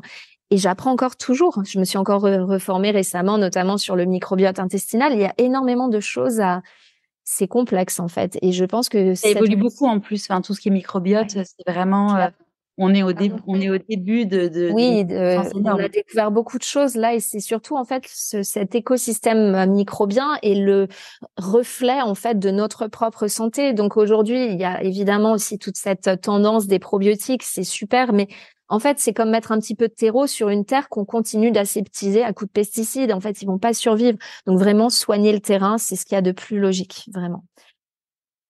Top. Donc du coup là, tu fais quand tu fais ton école, enfin tu suis ton cursus. Voilà, en parallèle, je soutiens ma thèse aussi, donc à la Ouais. fac de Paris. Donc au final, je suis diplômée de Paris, ce qui est plutôt chouette. Et ça a été un moment très intense, mais un super beau moment, puisque au moment du soutien de la thèse, j'ai eu les félicitations de la directrice de thèse, de la présidente du jury, qui m'a dit enfin, ça fait du bien d'ébouriffer tout ça, ces médicaments, on en a marre. Et du coup, Génial. j'ai adoré ce discours et elle m'a vraiment fait un appel du pied en me disant mais il nous faut des gens comme toi dans les facs en fait, il faut vraiment remettre au goût du jour en fait la science. On voit bien aujourd'hui que le médicament certes sauve des vies dans beaucoup de situations, on en a Mm. besoin, mais à ses limites. Et ce sont des médecines qui devraient marcher main dans la main, en fait. Plutôt que d'être complémentaires, ça devrait être, moi, je pense que les médecines préventives devraient être la base, la première médecine. Et en cas d'urgence, on aurait la médecine, les médicaments, qui devraient être complémentaires, finalement. C'est ça. Et donc là, tu finis ton école. Professionnellement, qu'est-ce que tu dis que tu as envie de faire? Alors, du coup, ça s'est vraiment fait en parallèle. C'est-à-dire que durant mes études, je commençais à bosser mon projet. J'avais déjà une idée très précise de devenir naturopathe. Très rapidement, je me suis dit, il faut que j'ai un cabinet, que je pratique, etc. Et là, j'avais vu une coach à ce moment-là. Donc, j'ai vu plusieurs coachs, on va dire, au cours de ma vie. Là, actuellement, notamment, je suis encore dans une grosse phase de introspection aussi. Bref, et elle me dit, c'est rigolo, Laure, parce que et en parallèle, j'avais créé mon compte Instagram. Je le faisais de manière assez fun. J'avais adoré en fait faire ça. Et en fait, elle me dit, Laure, c'est marrant parce que tu me dis il faut que je trouve un cabinet, il faut que je fasse des consultations. Et quand tu t'es mise à parler d'Insta, t'as tes yeux qui sont illuminés, t'adores écrire, t'adores faire ça. Je me dis, mais là, en fait, c'est l'écriture, c'est ça que tu aimes. Donc, pourquoi faire des il faut? Tu ne t'es pas fait chier à quitter tout ce secteur que tu n'aimais plus pour repartir dans un moule, finalement, qui ne te correspond pas. Et encore une fois, le métier de naturopathe, je l'ai un petit peu ébouriffé parce que je me sentais pas du tout être cette naturopathe dans son cabinet. Clairement pas, en fait. Ça, vraiment, Pas derrière ton comptoir à la pharmacie. Sûrement pas, non plus. À vendre des compléments alimentaires, clairement pas. Donc, en fait, j'ai dû inventer un peu mes propres codes. Je me suis beaucoup inspirée, notamment de nutritionnistes américaines. Et je pense que, bon, les US ont toujours un petit train d'avance. L'Angleterre aussi, qui est très, très innovante sur la médecine préventive, personnalisée. Donc, c'est vrai que la médecine fonctionnelle, donc, ça a été quand même, on va dire, un gros boost de ce côté-là en termes d'inspiration. Et en fait, donc j'ai créé ma méthode donc digitale. Aujourd'hui, elle est 100% digitale. Je n'exclus pas le fait de faire du présentiel parce que récemment, notamment, je fais des conférences et je me rends compte que j'adore ça et rencontrer les gens, c'est une énergie qui est géniale. Mais je me suis quand même rendu compte que malheureusement, on est tous super connectés et que pour éduquer un patient, ça ne se fait pas en 1 heure dans un cabinet, mais ça se fait dans son quotidien. Donc rien de mieux que le format digital pour être dans le quotidien des gens. Donc la méthode que j'ai créée, donc la méthode Reset, qui est une invitation à opérer, comme son nom l'indique, un reset de notre hygiène de vie, notre alimentation. Il y a un gros focus sur le ventre, la digestion, parce qu'évidemment, parfois, les problèmes vont être d'ordre digestif, des ballonnements, le ventre gonflé, etc., mais pas toujours. Il y a des personnes qui vont avoir des problèmes d'asthme, d'eczéma, dérèglement hormonal, résistance à la perte de poids, fatigue. Et ça vient du ventre. Ça vient de l'alimentation et de votre digestion. Donc, du coup, c'est le propre de cette méthode d'allier de l'éducation à de l'inspiration. Et voilà. Et du coup, c'est une méthode que j'ai créée pour moi. Je suis ma première patiente, en fait, et que j'ai fait un paquet de fails, de protocoles farfelus. J'ai essayé des trucs, mais complètement, voilà, je suis vraiment mon cobaye et mes proches aussi ont testé beaucoup de choses qui ont été adorables parce qu'ils étaient très adeptes de tout ça. Et ça a permis vraiment d'extraire une formule de cure qui est vraiment plutôt chouette. Trop chouette. Comment t'écoutes ton intuition? De plusieurs façons. Alors, j'ai mis en place un petit processus. Alors, j'aime beaucoup écrire, comme tu as pu le voir. Et c'est vrai que pour moi, l'écrit, c'est une manière d'extérioriser, en fait, ce qu'il y a au fond de moi. Alors, ça passe déjà par la méditation que je pratique depuis beaucoup d'années, en fait, et que j'essaie de manière très régulière parce que je trouve que c'est pas le tout de faire 1 heure de méditation. Déjà, 1 heure, c'est énorme. Mais voilà, tous les matins, ce matin, au réveil, j'ai c'est quoi, 12 minutes, j'ai ma petite séance de méditation, visualisation, etc. Donc, je suis très réceptive à cet état méditatif. Et quand tu es dans cet état méditatif, c'est là où tu peux faire justement des exercices qui te connectent en fait à toi-même. Et en fait, j'ai mis en place le journal du belly, donc de mon petit ventre. Et du coup, je prends un stylo, une feuille de papier, et là, j'écris comme si c'était mon petit ventre qui écrivait et qui libérait tout ce qu'il a à libérer, ce qu'il a à dire, à raconter. Je me rends compte que souvent, ce petit ventre, en fait, c'est la petite Laure, c'est mon enfant intérieur et c'est moi, finalement, le vrai moi qui est en train de parler et qui vraiment m'apprend beaucoup de choses, qui me dit des choses même encore aujourd'hui où je suis évidemment beaucoup plus alignée, mais pas encore à 100%. C'est un travail d'une vie, hein, je pense, cet alignement. Et c'est les techniques de journaling, moi, m'aident beaucoup, mais dans cet état méditatif. Et c'est ce qu'on appelle aussi des écritures intuitives, en fait, où je me connecte de plus en plus. Ça fait quelques années, ça fait à peu près 5 ans. Je suis beaucoup plus ouverte. Alors, j'ai toujours été très intéressée par l'astrologie, les voyances, ce genre de choses. J'ai toujours été passionnée de ce monde un petit peu impalpable, en fait, invisible, sans être forcément, voilà, je pratiquais pas forcément beaucoup, mais bref. Et récemment, enfin pas récemment, ça fait 5 ans, je me suis mise à tirer des cartes aussi. J'adore tirer des cartes. De quoi, le tarot de Marseille? Alors non, t'as pas tarot de Marseille, je suis pas formée en fait vraiment en tarot, donc c'est plutôt des oracles. Donc très honnêtement, c'est des oracles qui sont très basiques, c'est toutes les collections des oracles du Femme Actuelle de chaque année, de Astro Femme Actuelle, bon bref, et j'en ai fait quelque chose, j'ai l'oracle G, enfin j'ai plusieurs types d'oracles en fait. Et j'ai voilà, ce genre de petits outils en fait qui m'aident à, quand je suis face à un dilemme, à moi-même, ou je sais pas, en fait, à faire ressortir des émotions. En fait, elles ne sont que le reflet, ces cartes, de ce qu'il y a en nous, qu'on n'arrive pas à exprimer. Et du coup, ce sont plein de petits supports, à vous de trouver les vôtres, en fait, mais vraiment qui m'aident à faire des séances de un peu d'introspection, qui me connectent à mon intuition. Moi, j'ai découvert les oracles avec une invitée du podcast parce que c'était son objet. Donc, c'était il y a 3 ans, je crois, quelque chose comme ça. Et depuis, j'en ai plein et je trouve ça en effet super chouette. Génial. Et c'est vraiment incroyable de voir. Là, j'en ai reçu un. Alors, je l'ai pas sous les yeux, donc du coup, j'ai plus son nom exact. Mais c'est l'oracle de joie, bonheur, je sais pas, amour, un truc comme ça. Ouais.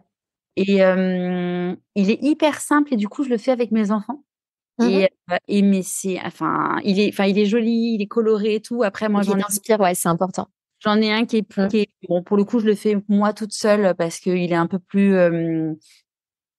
dans un degré un peu plus élevé. J'ai un oracle des chamans, donc tout est en noir et c'est des très beaux dessins, mais tout est en noir et blanc. Et puis t'as 3-4 pages à chaque fois, c'est assez intense, mais je trouve ça chouette aussi, notamment, tu vois, là, il y a eu la pleine lune il y a pas longtemps, de faire un tirage en fonction de la lune. Et c'est vrai que moi, à chaque fois que je tire des cartes pour moi ou pour d'autres personnes, c'est très révélateur. La pertinence, quoi. Ouais. La semaine dernière, un dîner avec des copines. Entre amis, c'est sympa. J'adore.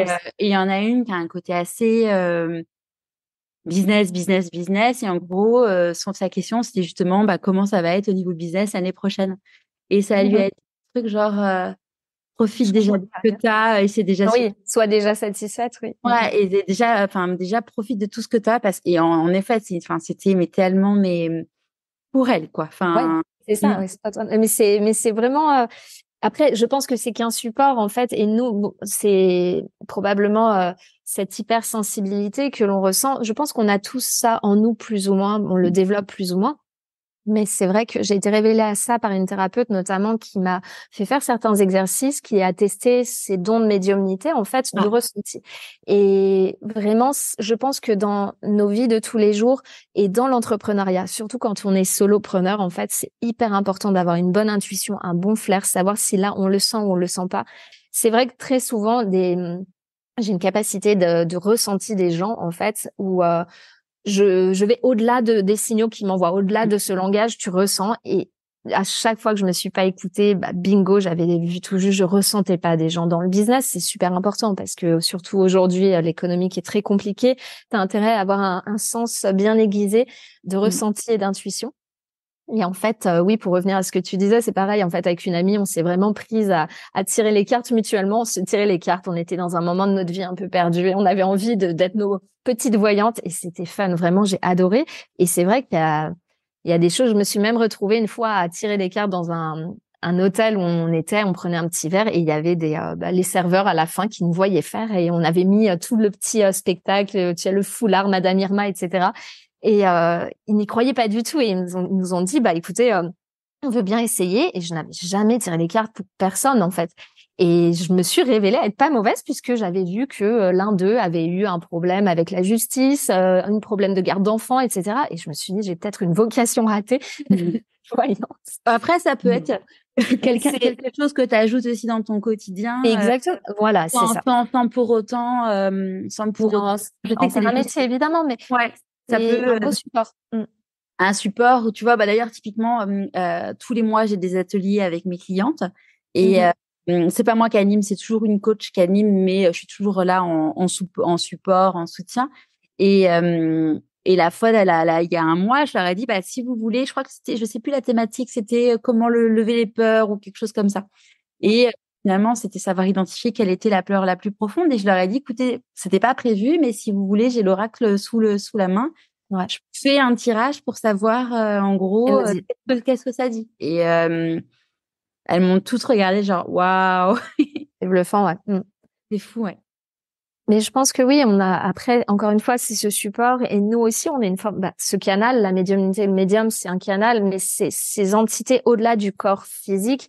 Et je pense qu'aujourd'hui, pour revenir à la santé, c'est qu'on va vraiment réduire le corps à un symptôme, un médicament après, mais à un corps physique. Et aujourd'hui, on est impacté par beaucoup de choses autres qui ne sont pas que dans le visible en fait, mais tous ces champs énergétiques aussi qui nous entourent. On est fait constituer d'énergie, je crois que c'est à 99% de vide où l'énergie circule.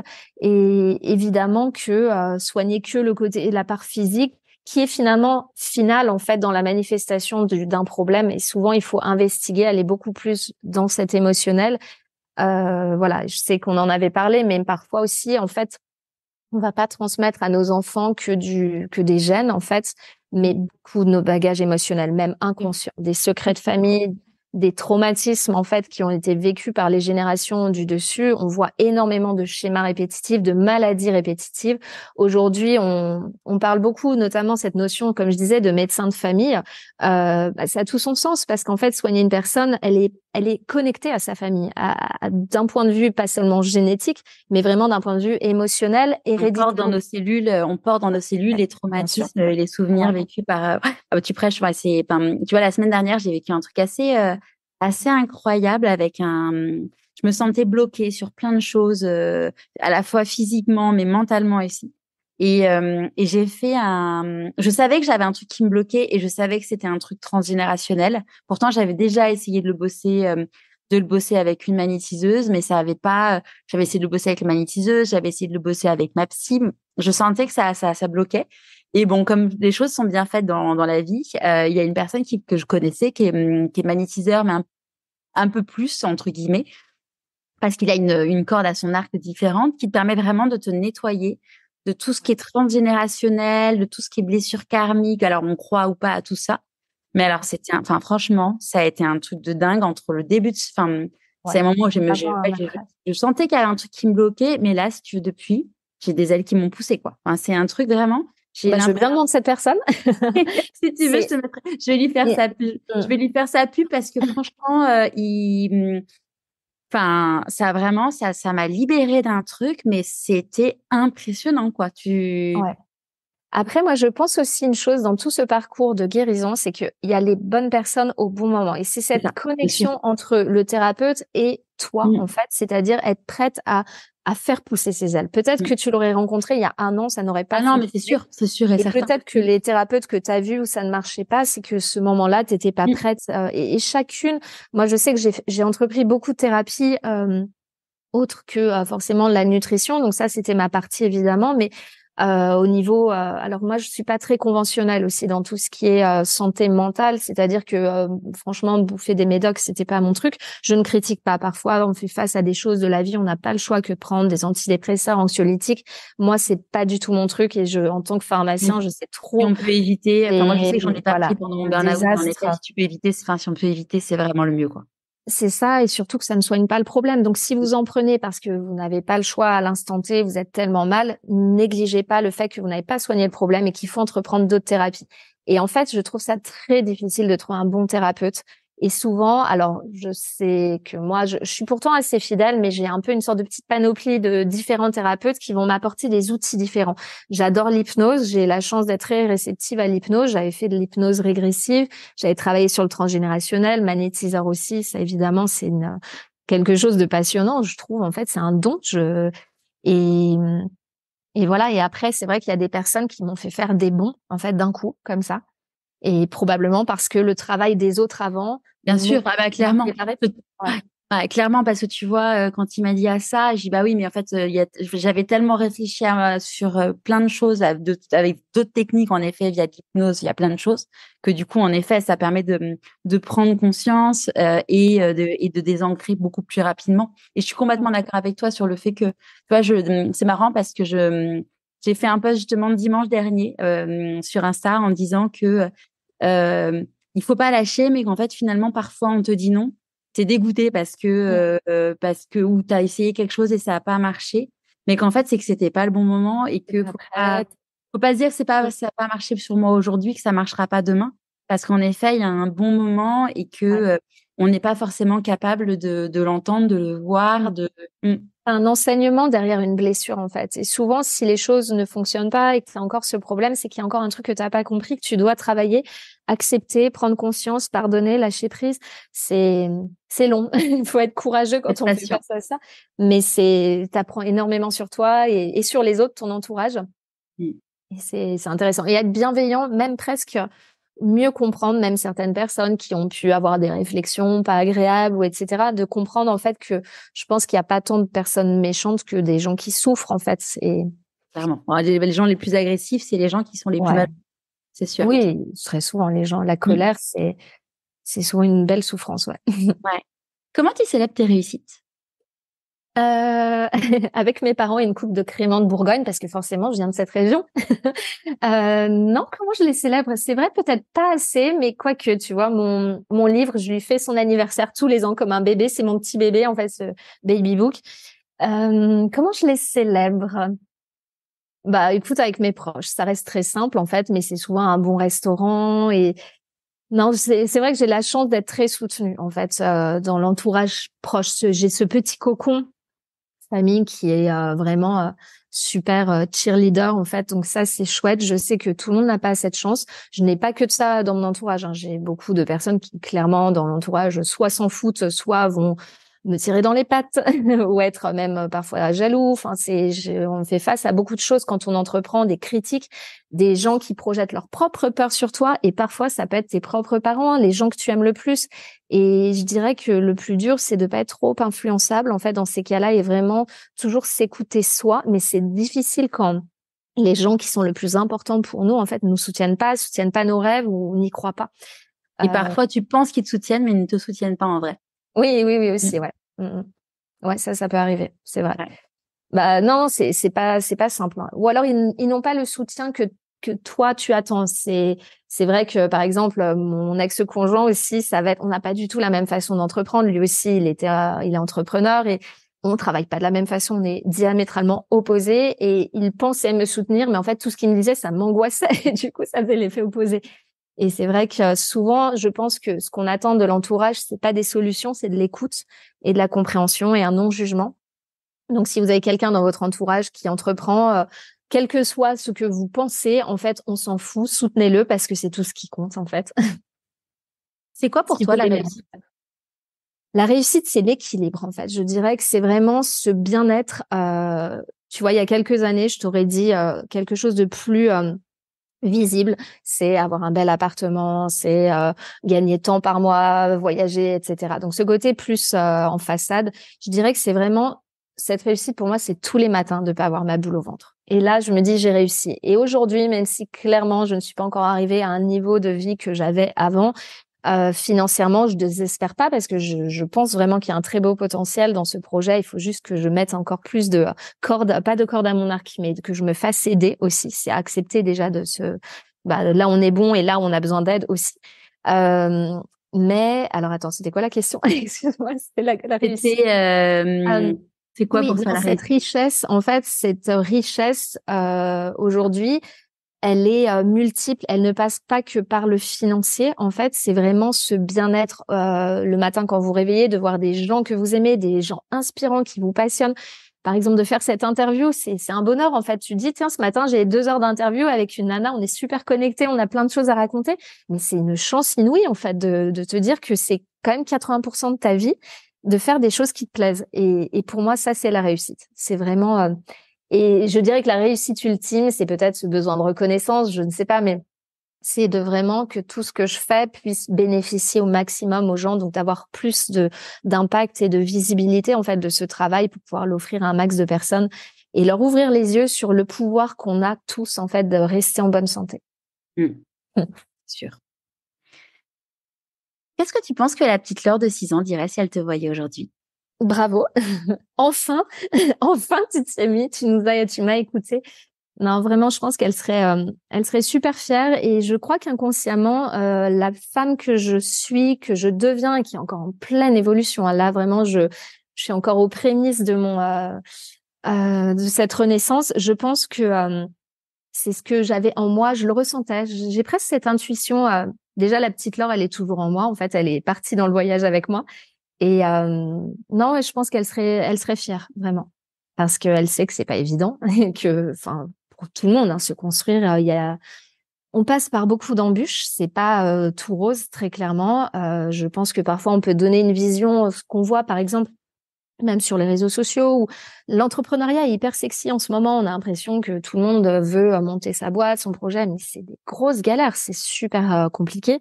En France, surtout, c'est pas simple. L'environnement pour les petits entrepreneurs est défavorable pour nous. C'est compliqué, mais ça teste nos passions. C'est facile, en fait, c'est très facile d'y accéder parce que maintenant tu peux créer une boîte en un clin d'œil.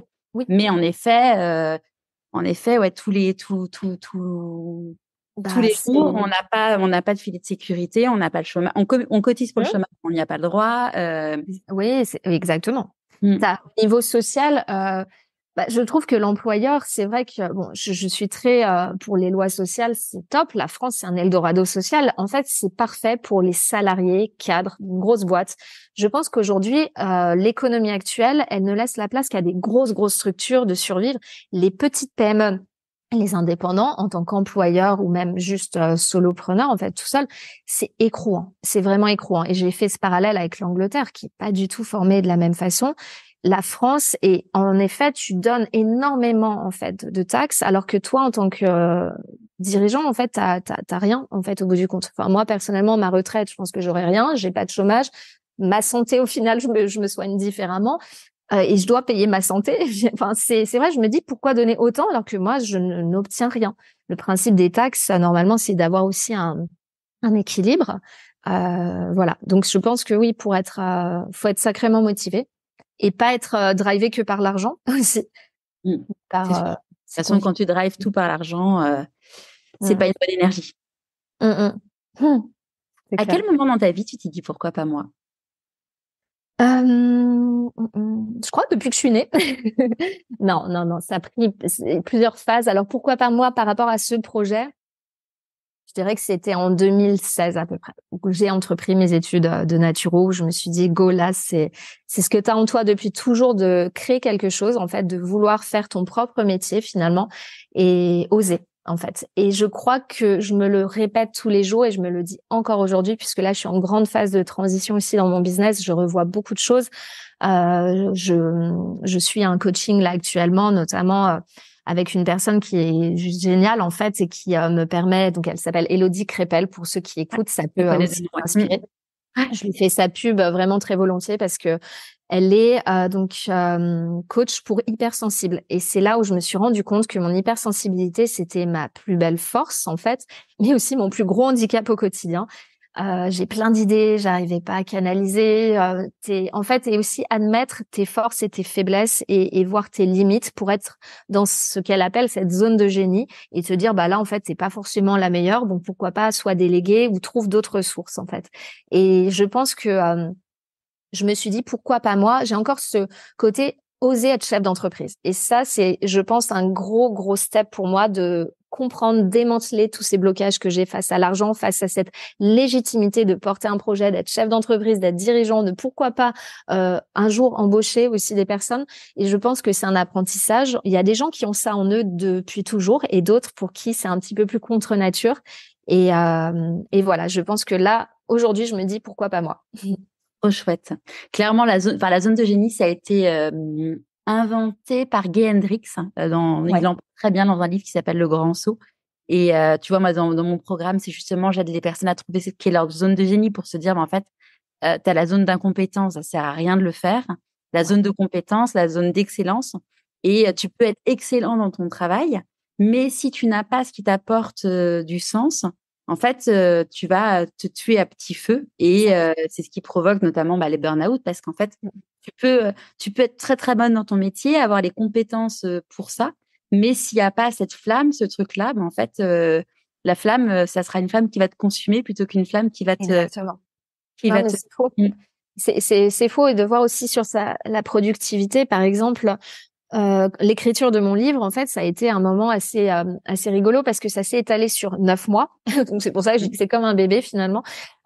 Et très honnêtement, je pense que les vrais moments d'écriture où tu as l'inspiration, le jus créatif qui vient, était très court en fait. Et j'avais pour chaque chapitre, je me rappelle, peut-être 20 minutes où j'écrivais à fond, au taquet, j'écrivais plein de choses, plein de lignes. Et ça, c'est pour des gens qui sont moins créatifs, c'était la partie la plus dure. Pour moi, ça a été la partie la plus naturelle.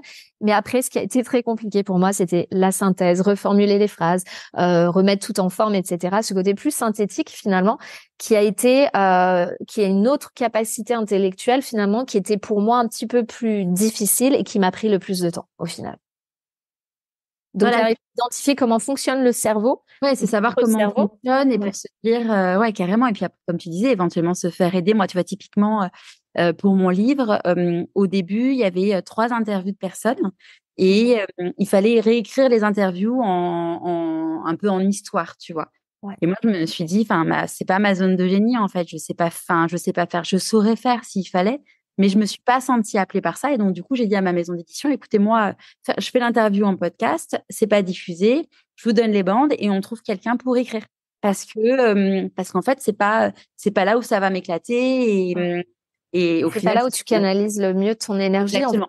En fait. C'est ça. Ouais. Carrément. Et si tu veux pas essouffler ton projet, après, parfois, on n'a pas trop le choix financièrement. On peut pas toujours, j'adorerais dire, tiens, toi, tu me fais ça, toi, tu me fais ça. Vraiment, ce serait génial. Parfois, on se retrouve les manches, on se surprend à faire plein de métiers à la fois. Mais, c'est vrai, dès qu'on peut, sous-traiter, déléguer, c'est vraiment une chance. Après, tu vois, c'est un vrai sujet dont je parle souvent avec d'autres entrepreneuses, c'est que le fait de déléguer, en fait, ça dépend de qui tu es. Tu vois, typiquement, par exemple, moi, je sais que le temps de faire le brief, de trouver le prestat, je l'aurais fait, en fait, le truc. Oui.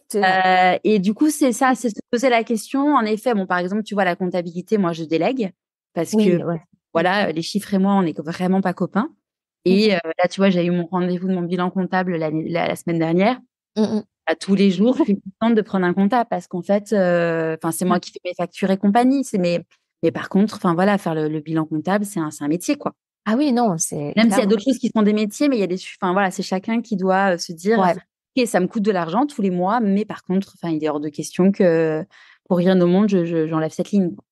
Non, dans la vie, on dit que quand on fait des choix, il y a des renoncements. C'est quoi pour toi les renoncements aujourd'hui?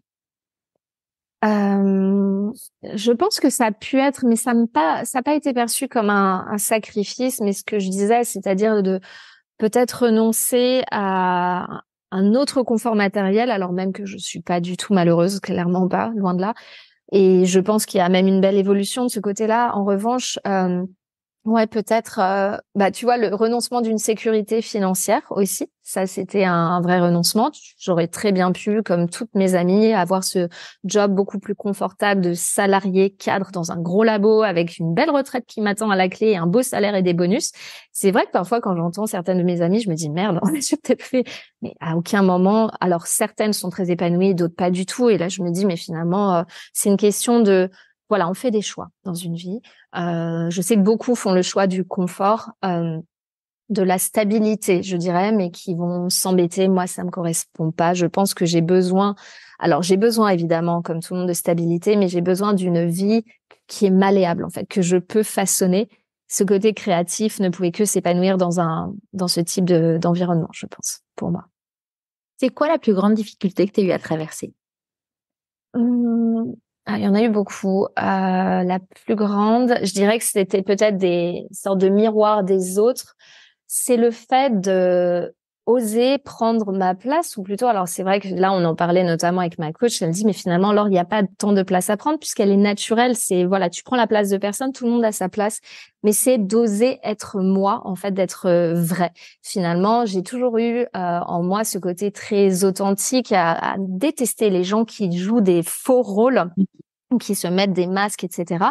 Mais finalement, j'ai poursuivi les mauvais rêves et je voulais devenir quelqu'un d'autre que moi-même. Donc finalement, je voyais chez l'autre ce que je me reprochais à moi-même. Et je crois que ça a été vraiment ça, en fait, c'est d'oser m'affirmer. Et je pense que c'est encore en continu. Et de plus en plus, en fait, j'ai envie d'aller vers ce côté, non pas dans l'agressivité, évidemment, mais vraiment d'assumer, de m'affirmer, en fait. Ça me parle beaucoup. Je pense que ça parle à beaucoup de femmes. Ouais. Et des hommes aussi, hein, mais... C'est quoi tes plus grandes peurs? Mes plus grandes peurs. Alors, j'ai eu longtemps cette peur du vide et je crois que là, j'y fais face, en fait. Ce côté d'être seul, en fait, face à toi-même, je pense que ça fait peur, en fait. Et finalement, on apprivoise beaucoup de peur et on se surprend à être beaucoup plus fort qu'on ne le pense. Et notamment, alors je pense qu'une partie de moi, étrangement, c'est ne pas être dans le moule et être dans le moule. J'avais la peur d'être dans le moule, mais en même temps, quand tu n'es pas complètement dans le moule, c'est aussi un peu flippant parce que tu sens un jugement des autres et je pense que c'est cette validation des autres que j'essaie de me détacher finalement et presque de m'en foutre et me dire moi je veux me valider, oui je suis pas dans ce moule du tout et c'est très bien, c'est mon moule à moi et de toute façon je ne suis pas une quiche. J'avais lu cette petite phrase, je trouvais ça rigolo. Mais c'était voilà, c'est peut-être ce côté d'être un peu déphasé, c'est peut-être la peur. À la fois j'ai eu longtemps peur d'assumer d'être finalement différente. Et aujourd'hui, je pense que j'aurais peur de ne pas oser aller à fond dans cette différence parce qu'elle est, elle est chouette, cette différence, en fait. Et on l'est tous et le monde a besoin de ça, vraiment. C'est ce qu'on appelle la singularité, c'est de se dire qu'on a tous quelque chose. Et la singularité, j'ai fait un épisode de podcast récemment d'ailleurs dessus. Ce qui est hyper intéressant, c'est que avant de découvrir que c'est ta singularité, que ça peut être un formidable atout, notamment, tu vois, l'hypersensibilité dont on parlait, c'est souvent quelque chose qu'on se reproche à soi-même.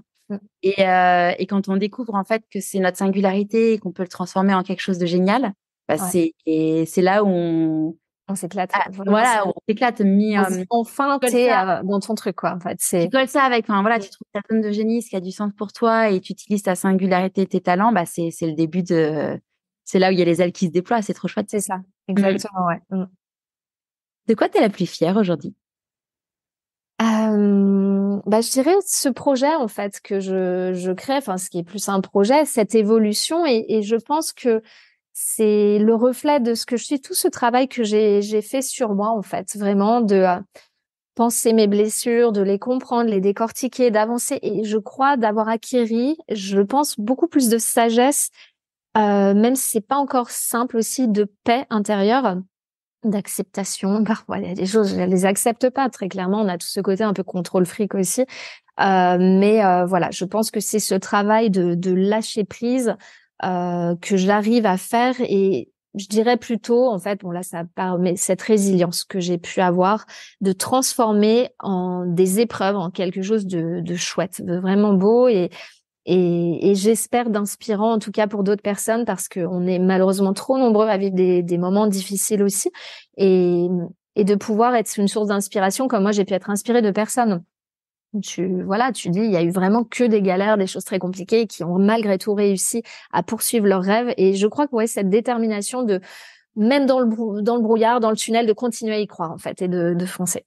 C'est quoi le meilleur conseil qu'on t'ait donné? Alors j'en ai eu beaucoup évidemment, mais je crois que le tout premier qui résonne encore, c'est mon boss de l'époque quand j'étais le tout premier qui était génial, vraiment je l'adorais. Edward Godber, donc qui est, je le salue, je doute qu'il écoute ce podcast, c'est un Anglais. Je comprenais pas un mot de ce qu'il disait, il avait un accent du nord de Londres, de l'Angleterre, c'était infernal, je comprenais rien. Mais je me rappelle, il m'a dit, Laure, rappelle-toi, tu es là, you're here to enjoy. Et il m'a dit vraiment, si tu ne enjoy pas, en fait, si vraiment barre-toi de là. Pars vraiment, c'est hyper important. Fais-toi T'es là pour plaisir. t'amuser. Exactement. Chouette. Fais-toi plaisir. Ouais. Et le conseil que tu aurais aimé qu'on te donne, que tu voudrais donner aujourd'hui? Le conseil que j'aimerais qu'on me donne, peut-être un petit peu plus tôt, c'est que ne cherche pas l'approbation des gens, en fait, de t'autoriser à être toi-même ou à penser ou autre, mais vraiment affirme-toi. Et si les gens ne sont pas d'accord, c'est leur droit. S'ils n'ont pas envie c'est pas grave. En fait, t'en foutre un peu plus, je pense. C'est d'être plus, indépendante sur cette auto-validation qu'on se donne nous et pas plus à l'intérieur qu'à l'extérieur, en fait. C'est quoi tes prochains défis? Alors, prochain défi, c'est vraiment de déployer mes ailes et de voler de mes propres ailes. Donc, vraiment, il y a encore aussi pas mal de choses à mettre en place pour que mon business m'auto-nourrisse, on va dire financièrement bien, en fait. Et là, j'ai un gros défi puisque je repars m'installer à Londres. En tout cas, début d'année, j'ai trouvé un appartement et du coup, c'est de vivre seule, en fait, donc de repartir à zéro. C'est un gros reset de ma vie et ça va se jumeler en même temps avec un passage, la quarantaine qui arrive, les 40 ans. Je ne me sens pas du tout 40 ans, mais je pense que c'est un sacré défi pour une femme. Et de me dire Après, tu vois, je me permets de te couper. Moi, j'ai eu les 40 ans là cet été. Ouais. Je pense que, tu vois, ce que je disais à des amis, c'est que quand tu as fait un burn-out, alors moi, si tu veux, une semaine avant mes 40 ans, j'ai divorcé. Je me dis, quand t'as fait un burn-out, tu sais quitter, donc finalement, ça te permet d'appréhender le truc de façon complètement différente. Avec plus de Et dire, sérénité. OK, je sais qui je suis quelqu'un de bien, je vais y arriver. Non, c'est ça, exactement.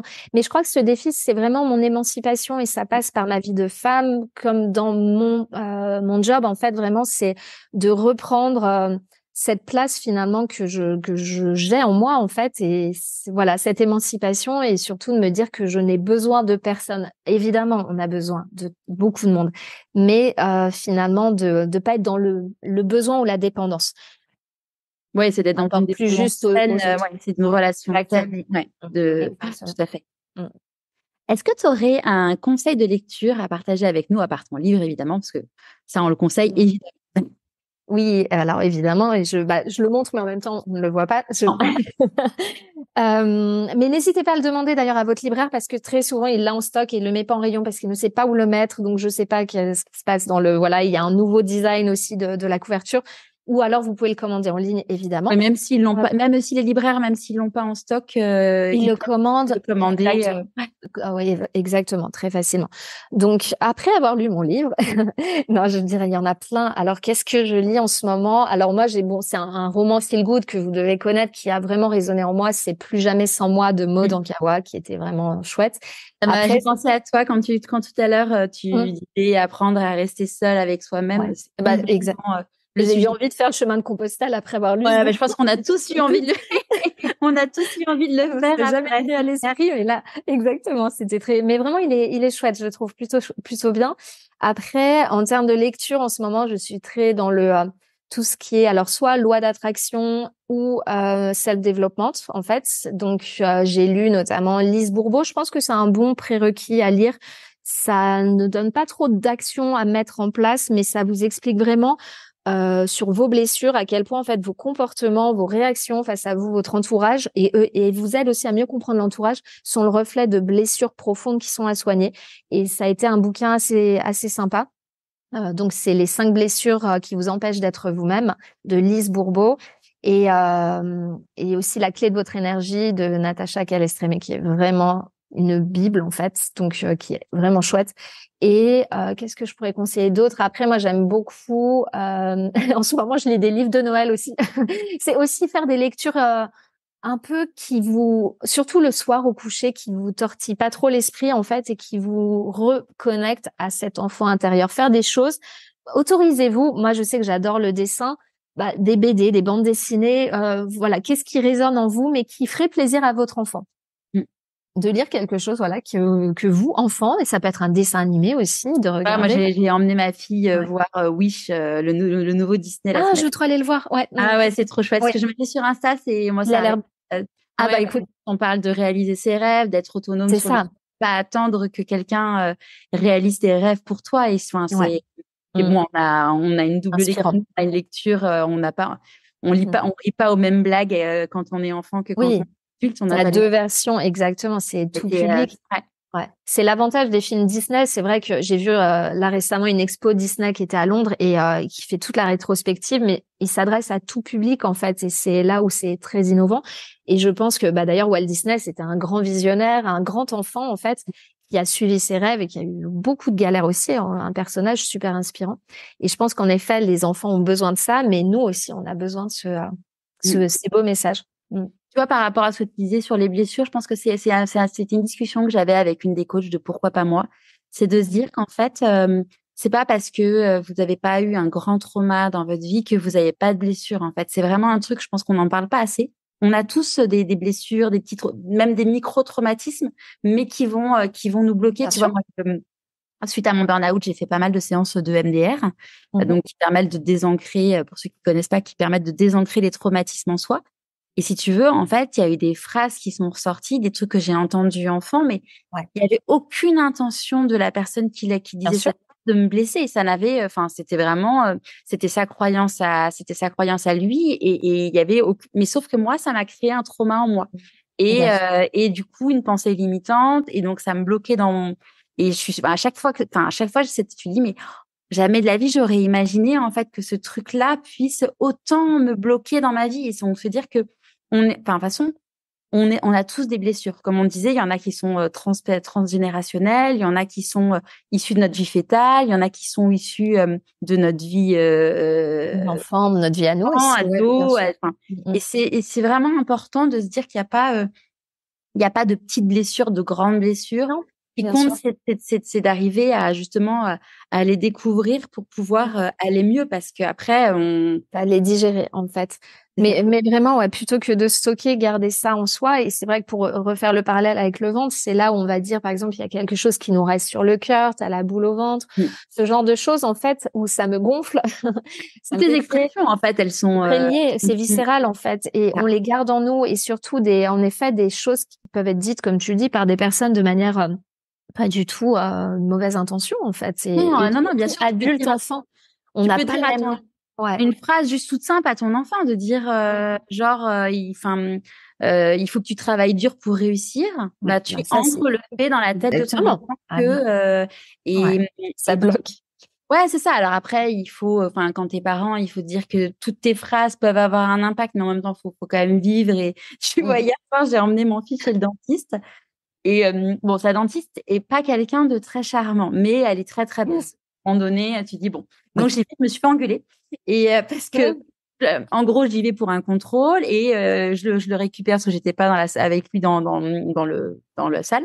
Et là, j'arrive et il a la bouche en sang. Oula, ouais. C'était juste un contrôle, tu vois. Donc bon, j'ai bon. Là, en gros, donc moi, ma réaction de maman, même si mon fils il a 12 ans, c'est ça va, mon amour, t'as pas eu mal. Et là, Mm. elle me dit: «Ah non, c'est absolument pas ce qu'il faut dire à un enfant». Bah oui, mais bon, aussi la bouche ensemble, Bah quoi. si, en fait, Ça m'inquiète un peu. tu sais qu'il va se faire arracher une dent, tu vas pas lui dire, tu vas pas lui dire: «Tu vas avoir mal», on est d'accord? Mais bon, et du coup, je me suis fait Oui, gronder hier. Mais bon, donc en tant que maman, bon, bah voilà, on fait ce qu'on peut avec, enfin voilà, on fait ce qu'on peut, c'est on ça. fait Et ce je qu'on pense peut que avec son cœur mm. et les Il faut principes. aussi apprendre à excuser même nos parents, même Mais si bien on a sûr. eu des parents géniaux, ils ont fait vraiment ce qu'ils ont pu avec leurs propres connaissances et leurs propres blessures eux-mêmes. Enfin, c'est voilà. Donc c'est fait avec amour en fait. Exactement. Je pense qu'on a tous nos enfants tous les enfants reprocheront des trucs à leurs Ah parents. oui, c'est sûr. Nous, on a tous à des choses. Enfin, surtout quand tu entreprends un travail sur toi, il y a un moment donné où tu te dis mes parents, ils ont fait ça, c'était pas bien. Le procès parental, il est toujours, il arrive à un moment donné. Mais c'est important en effet de prendre du recul et de se dire ok, en fait, ils ont fait comme ils ont pu, au mieux avec tout leur cœur. Alors, tu as des parents qui sont plus ou moins. Oui, bien sûr, c'est vrai. Moi, en tout cas, mes parents, que j'ai l'impression que c'est le cas de tes parents, c'est des boules d'amour. Donc, en fait, c'est clair. tout ce qu'ils ont fait. Mais bon, pas parfait. Hein. C'est sûr que ces boules d'amour, on fait aussi avec leur propre vie, leurs problèmes. Et je pense que voilà, aujourd'hui, et je pense qu'il faut déculpabiliser en tant que parent aussi. Que en fait, pour rendre un enfant heureux, il faut déjà vous être heureux. Travailler sur votre propre bonheur et l'enfant, je dirais qu'il est assez malléable, en fait. Il s'adaptera à beaucoup de choses. Et tout ce dont il a besoin, c'est d'attention. C'est qu'on le soutienne dans ses rêves, qu'on le laisse rêver aussi. Ça, c'est important. Laisser rêver un enfant. Et je trouve que, voilà, après, il n'y a pas tant de bonnes ou mauvaises phrases tant que l'intention est bonne. Et je crois que d'ailleurs, dans la communication, c'est que 10% des mots, tout le reste, c'est de l'énergie. Donc, si votre énergie est bonne, j'ai envie de dire. C'est clair.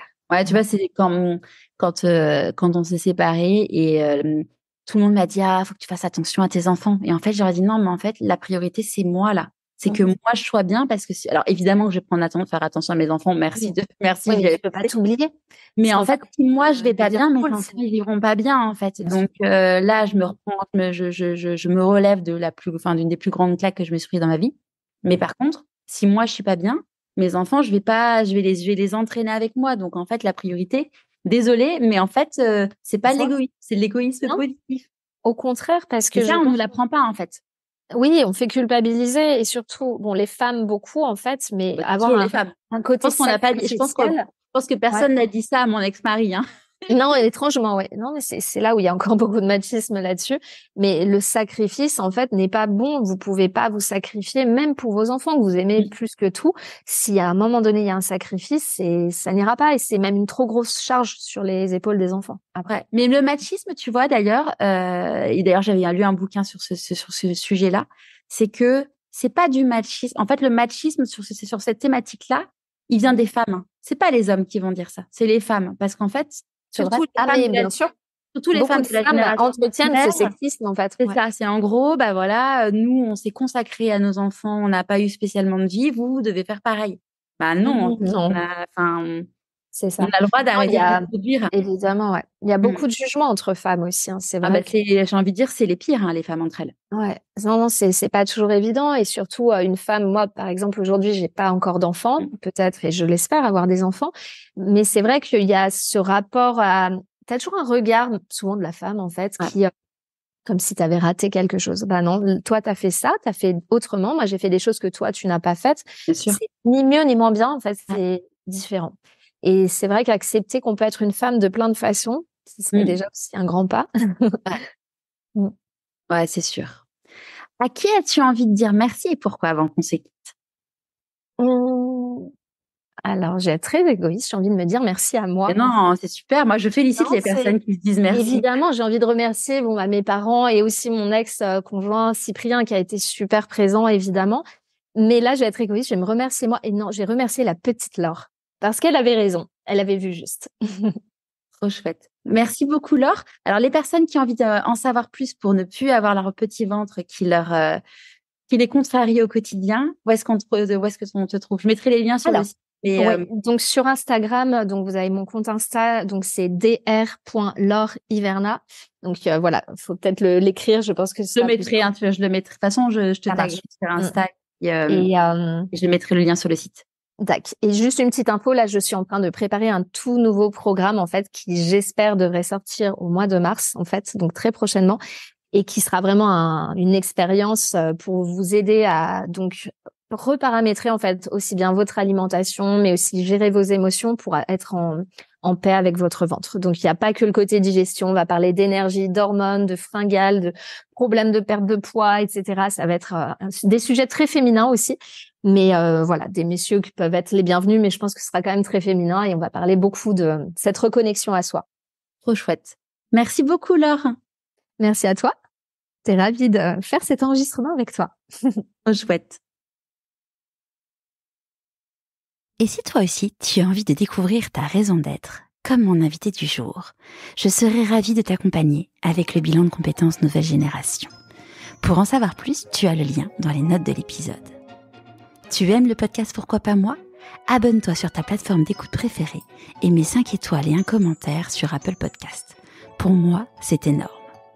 Et pour continuer à suivre les aventures de mon invité et plus de conseils pour écouter ta petite voix, inscris-toi à la newsletter et suis Pourquoi pas moi sur Instagram. Une fois encore, je te mets tous les liens dans les notes de l'épisode. Et évidemment, n'oublie pas d'en parler autour de toi et surtout de ne jamais oublier de te dire « Pourquoi pas moi ?»